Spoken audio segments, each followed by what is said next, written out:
Somewhere around your 27th birthday, the sky seems to crack open. You wake up one morning and the life you carefully built, the job, the city, the 5-year plan you were so proud of, suddenly feels like a coat that no longer fits. Nothing dramatic happened, no single disaster, and yet a quiet voice in the back of your skull keeps whispering the same impossible question. Is this really it? Let's picture someone. We'll call her Maya. She is 28, and the friend everyone assumed had it figured out. On paper, Maya was winning. She had the marketing job with the nice title, the apartment with the thriving plants, and a relationship that everyone expected to end in a ring. And then, over one strange autumn, the whole thing quietly came undone in her own chest. She would sit in meetings she used to love and feel absolutely nothing. She would come home to a person she cared about and feel a loneliness she couldn't explain. She felt like an actress who had forgotten she was acting, suddenly noticing the stage lights and the script in her hand. Everything was perfectly fine, and everything felt entirely wrong. Maya just wanted to know if this meant she was broken. She wasn't. The terrifying realization that your own life doesn't seem to belong to you anymore is a documented, deeply common experience. It is a specific season of human development, and we have been trying to map it for a very long time. The version of this map your favorite astrology accounts post about at 2 in the morning is called your Saturn Return. The mechanics are beautifully simple. Saturn, that slow and serious ringed planet, takes roughly 29.5 years to drag itself all the way around the sun. It eventually arrives back at the exact coordinate it occupied on the day you were born. In this ancient cosmic language, Saturn is the planet of limits, discipline, and consequences. Astrologers say that when it finally comes home, it knocks on your door like a stern teacher holding a report card you didn't know you were being graded on. The universe pulls you aside and asks, without mercy, if you are building a life that is actually yours.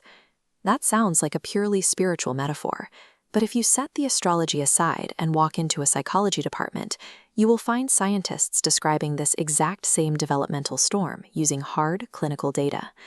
Back in the year 2000, a psychologist named Jeffrey Arnett looked at young people in their 20s and realized they were caught in a strange, modern in-between zone. He gave this stage a clinical name, emerging adulthood. If we chart these findings, Arnett identified 5 specific clinical markers of this phase. First is identity exploration, trying on different versions of yourself in love and work. Second is instability, where your relationships and jobs constantly shift like sand. Third is being highly self-focused, with fewer obligations to others than you'll ever have again. Fourth is an aching feeling of being caught in between, neither fully young nor fully grown. And fifth is possibility, the overwhelming sense that the future is still wide open. This data visualization shows the immense statistical weight behind that feeling. Researchers have found that a full 70. This chaos is a standard, heavily documented rite of passage for the modern human. There is an almost embarrassingly physical reason this happens specifically now. The part of your brain responsible for impulse control, long-term planning, and weighing consequences doesn't actually finish wiring itself together until somewhere in your late 20s. Think about the timeline mismatch that creates. For the vast majority of your 20s, you are forced to make massive, life-shaping decisions about your career, your partner, and your identity, all using a brain that is still quietly under construction. Right as that final wiring clicks into place, you suddenly turn around, look at the life those younger choices built, and evaluate it with a fully mature mind. You meet yourself for the first time with a finished brain. The sudden biological maturation of the prefrontal cortex mirrors the exact type of maturity the Saturn return demands. The metaphor and the biology arrive at the same destination. Psychologists have a clear answer for why we turn to the stars for comfort during this phase. It relies on a concept called your locus of control, an internal dial that determines whether you feel like the author of your own life, steering the ship with your own choices. This diagram shows what happens when life becomes genuinely overwhelming and your decisions feel uncertain. That dial swings outward. People start to feel that the real forces shaping their fate live outside them, and they begin looking to the universe, fate, or the planets for an explanation. A researcher named Graham Tyson studied this in 1982. He found that people actively seek out astrology primarily when life is highly stressful, especially when that stress involves their relationships and their roles in the larger world. You're exhausted, lying awake at 3 in the morning, and a calm, ancient voice tells you that this isn't a random failure. It gives the chaos a deliberate shape and a timeline, offering profound psychological relief by assuring you that the breakdown has a purpose.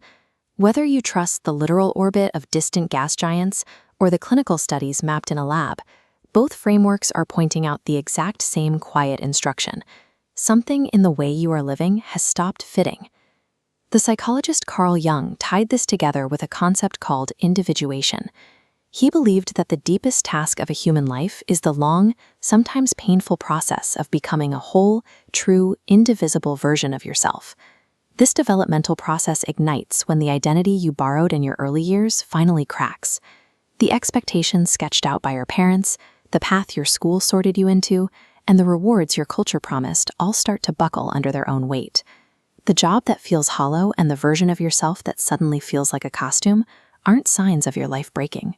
They are simply the necessary cracking of a borrowed artificial shell, breaking apart so the real you can finally breathe.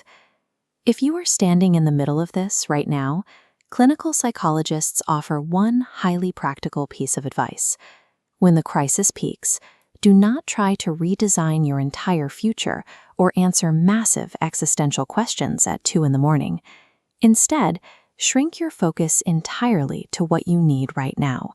Maybe it is simply getting some sleep, taking a walk, or finally having one honest conversation you've been avoiding. You rebuild your foundation slowly.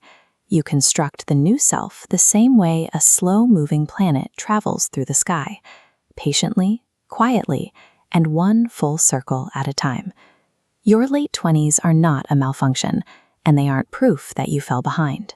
Whether you view it through a telescope or a microscope, this chaotic period is an invitation to stop performing a life from an inherited blueprint and to start bravely navigating from a map you draw yourself.